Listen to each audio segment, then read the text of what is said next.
This is insane, you guys. I'm shocked by this news. So let me set the stage for you guys. I'm at PT, I'm rehabbing my knee, doing my dry needling, my squats, my lifting, all this stuff. And I get an ESPN notification come across my phone that says Neko Gumake becomes the first player known to join. Okay, so the president of the WNBA Players Association just signed with a Saudi-backed league that's literally trying to destroy the WNBA. And she did it in the middle of the most important contract negotiations in women's basketball history. You're probably thinking, wait, what? This is wild. Because what Nneka Ogwumike just did, it doesn't just affect her, it affects every single player in the league. And by the end of this video, you'll understand why this might be the moment everything changes.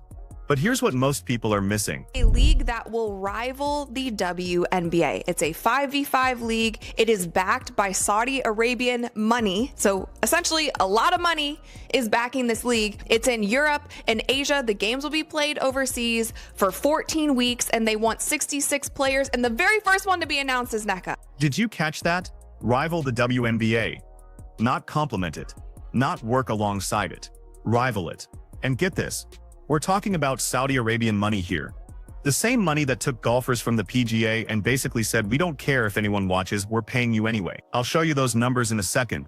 But first, you need to understand what's happening at that negotiation table right now. Because it's not just Nneka who has a conflict of interest. Every single person sitting at that table negotiating for the players, they all have equity in other leagues. Breanna Stewart and Nafisa Collier founded Unrivaled. Kelsey Plum has equity in Unrivaled. Elizabeth Williams, Brianna Turner, Alicia Clark, they all have equity in Athletes Unlimited, another off-season league. So when the WNBA owners say, we'll give you more money, but you can't play in off-season leagues, what do you think happens? So Nneka said in an interview with the Associated Press, she said that the compensation package was key to her signing with Project B. She said it's not something that's usually offered to us, and by us, I mean women athletes. So for there to be an entry level of equity across the board. Compensation package was key. Translation, they threw money at her that the WNBA could never match. And here's the kicker. Project B isn't just offering higher salaries. They're giving players equity stakes in the league itself. Sounds amazing, right? But hold up, I've had equity deals before, and there's something nobody's telling you about these equity agreements. You can't just cash out whenever you want. The company has to succeed over time. It has to either sell or go public for you to see real money. And we're talking about percentages of percentages here. Not the massive ownership stakes everyone imagines. But here's what's even more insane about this situation. An off-season league, but they have promoted themselves as a league that wants to rival the WNBA. When Unrivaled was coming out with their league, they always said that they don't want it to compete with the WNBA. It is something that's completely different. It's 3v3. It's all of these things. That was that. And the WNBA still doesn't like that, okay? Do you think for 1 second that the WNBA and... Listen to what she just said. This is just another one of those opportunities. Another opportunity. Like the WNBA is just one option among many now. And you know what? She's not wrong. Because when you're the president of the Players Association, and you're supposed to be fighting for a better deal for everyone in the league, but you've already secured your own bag with a rival organization, the unity falls apart, the leverage disappears, and the players who actually need the WNBA the most, they're the ones who get crushed. I'm talking about the hardship contract players. The middle-tier players whose dream is to play professional basketball in the States. Project B isn't offering contracts to them. They're targeting the top 66 players. That's it. So if the WNBA season gets locked out because negotiations fail, where do those other players go? Nowhere. But here's where this gets really dark. Backed by Saudi money, no other league is going to be able to compete, even the WNBA. No other league is going to be able to compete with the amount of money that they will pay players. And the thing is, they will pay these players and they don't care if the league ever profits. They don't care if people watch. They don't care if people tune in. They don't care if there's butts in seats. They're gonna... So let me show you exactly what happens when Saudi money enters a sport. Live golf versus the PGA Tour. The average viewership for PGA Tour final rounds in 2024, 2.66 million people. For LIV Golf, 85,000. Head-to-head on Sundays, PGA Tour averaged 3.1 million viewers. The highest-rated LIV of the entire year couldn't even crack 500,000 viewers. But you know what the crazy part is? LIV Golf players are getting paid exponentially more than PGA Tour players. Because Saudi Arabia doesn't care about ratings. They don't care about profit. They don't care if anyone shows up to watch. This is about sports washing, using athletics to improve their global image. And if you think I'm exaggerating, listen to what's already been announced about Project B's format. Reviews. Project B, which intends to stream its games, will see players competing on a traveling circuit just like golf, tennis, and auto racing. I'm sorry, this is just crazy. Like, we haven't seen anything like this in professional sports, okay? We truly haven't. We want premier cities, and our goal is to create an F1 style TV event, traveling to premier cities, crowning a champion of the world. They're literally trying to reinvent basketball as a global spectacle. And you might be thinking, okay, but what's wrong with that? More opportunities for women athletes, right? Here's the problem. When you fragment the sport across multiple leagues, you dilute the product. The WNBA just had its best season ever. Record viewership, record attendance. Caitlin Clark and Angel Reese brought in millions of new fans. The momentum was insane, and now those fans have to choose between watching the WNBA, Unrivaled, Athletes Unlimited, and Project B. The casual viewer who just started paying attention, they're gone. They're not following 4 different leagues, but there's something even more sinister happening behind the scenes that nobody's talking about. I think there's any way in hell that they can keep that momentum going to a different league, especially a league that is going to be overseas. Yes, you might get some global basketball fans involved, but I personally just don't see it. And so I don't blame the players for taking the money, but if anybody thinks that this league is just going to immediately rival the WNBA and put up crazy, like I said, the results of this league don't matter.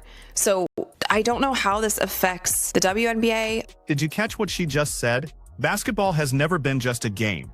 That's Candace Parker, one of the greatest players in WNBA history, promoting Project B. Players have carried the game without a real stake in its future. She's basically saying the WNBA has failed women's basketball. And you know what's wild? She might be right. But here's the thing. When you have all these legendary players publicly supporting a rival league, what message does that send to the owners at the negotiation table? It tells them, we don't need you anymore. We have other options. And that's exactly the leverage the players want, right? Force the WNBA to pay up or lose their stars. Except there's a massive flaw in this strategy that's about to blow up in everyone's face. Those middle tier players, it's those players who are coming in on hardship contracts. It's those players who want to stay in the States and their dream was to play for the WNBA. Like, those are the players who are most affected if the WNBA season stalls, if the WNBA season locks out. This Project B is talking about the top 66 players. I doubt that they care about some hardship player who's coming in and out. The players who we don't talk about. This is the part that breaks my heart, because while Nneka Ogwumike is securing her Project B contract, and Breanna Stewart is building her unrivaled empire, and all these stars are getting equity stakes in multiple leagues, there are players fighting for roster spots. Players on hardship contracts who get called up for a few games and sent back down. Players whose entire income depends on making a WNBA roster. And if the season gets locked out because the negotiations collapse, those players have nowhere to go.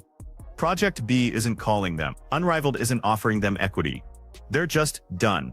Their dream dies because the stars at the negotiation table prioritize their own side deals over collective bargaining. And here's what makes this even worse. League who promotes their league as the rival league to the WNBA. And again, I don't know what's going on behind the scenes. It could be getting so bad that Nneka's like, you know what? Everybody else at this table, all of these women that I have been fighting for, everyone else at this table is signed with somebody else. Why can't I? Why can't I take a bigger paycheck? Everyone else at this table is signed with somebody else. Why can't I? That's the psychology behind Nneka's decision. And honestly, I get it. When you look around that negotiation table and realize every other player representative has secured their own backup plan, why would you be the only one sacrificing? Why would you be the only one fighting for a better WNBA deal when everyone else has already hedged their bets? It's classic game theory, the prisoner's dilemma playing out in real time, everyone acting in their own self-interest, which leads to the worst possible outcome for the collective. But here's where this gets absolutely insane. And this is something I just realized while researching this. With players, because now all of these players have equity and stake in these other leagues, and it's always been like this, and we've talked about it. I'm sorry if I'm rambling at this point, but I'm trying to wrap my mind around how any of this makes sense. Does this give them more leverage now? Does it make the conflict of interest worse? And my mind's kind of going to like, yeah, it makes it a bigger It makes it a bigger conflict of interest. Think about what happens if the WNBA says, okay, we'll give you higher salaries, better revenue split, all the things you're asking for, but you can't play in off-season leagues. Every single person at that negotiation table has already signed contracts with off-season leagues. Mecca with Project B. Breanna Stewart literally founded Unrivaled. They can't accept that deal without breaking their contracts or walking away from their equity stakes. So what's their only move? Push for a deal where off-season play is allowed, or let the negotiations fail and go play in their other leagues anyway. And if the WNBA season gets locked out, Unrivaled and Project B benefit massively. More players available, more attention on their leagues. The WNBA loses all its momentum. And you know what I just realized? This might be the play all along. I would be very interested to know who those other players are. I would be very interested to know if Angel and Sabrina are one of those two players because they chose not to play in Unrivaled. If Angel and Sabrina are one of those two players. Okay, so Project B announced they've already signed other players who haven't been revealed yet. Angel Reese and Sabrina Ionescu both turned down Unrivaled this season. Everyone assumed they were just taking the off-season off, focusing on rest and recovery. But what if they turned down Unrivaled because they got offers from Project B? Think about it. Angel and Sabrina are two of the biggest names in women's basketball right now. If Project B announces them next, the entire landscape shifts. Because now you've got Nessica, Angel, Sabrina, and whoever else they've signed, going to a Saudi-backed league that can outspend everyone. The WNBA can't compete with that money. Unrivaled can't compete with that money. And once the top players start leaving, the dominoes fall fast. But here's the part that should terrify everyone about where this is heading. Remember what happened with Elite Golf? The PGA Tour fought back. They banned Elite players from competing in PGA events. They positioned Elite as a threat to the integrity of the sport. And you know what happened? The players who went to Elite got paid, sure, but their legacies took a hit. Fans turned on them. They were accused of selling out to a regime with a horrific human rights record. And women's basketball is about to face that same reckoning, because Saudi Arabia isn't backing Project B out of the goodness of their hearts. This is sports washing, using women's empowerment as a PR tool, while women in Saudi Arabia still face systemic oppression. And the players who sign with Project B, they're going to have to answer for that.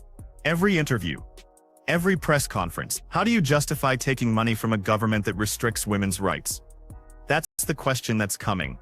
And there's no good answer. But let's zoom out for a second, because there's a bigger pattern here that connects everything. The WNBA just had its breakthrough moment. Record ratings, sold-out arenas, major sponsors finally paying attention. This was supposed to be the moment when women's basketball secured its future. Better TV deals, higher salaries, long-term stability. And instead, the sport is fracturing. Multiple leagues competing for the same players and the same attention. Negotiations at a standstill because everyone at the table has conflicting interests, and a Saudi-backed league swooping in to poach the biggest stars with money that makes everyone else look broke. This is exactly what happened to boxing. Multiple organizations, multiple champions. Fans stopped caring because they couldn't follow who was actually the best. The sport fragmented and lost its mainstream appeal. And women's basketball is about to make the same mistake. So what happens next? Here's my prediction. Project B announces more big names. Probably Angel and Sabrina. Maybe Aja Wilson. Maybe Breanna Stewart if the Unrivaled conflict doesn't stop her. The WNBA negotiations drag on for months. Players get frustrated. Some of them start publicly criticizing the league.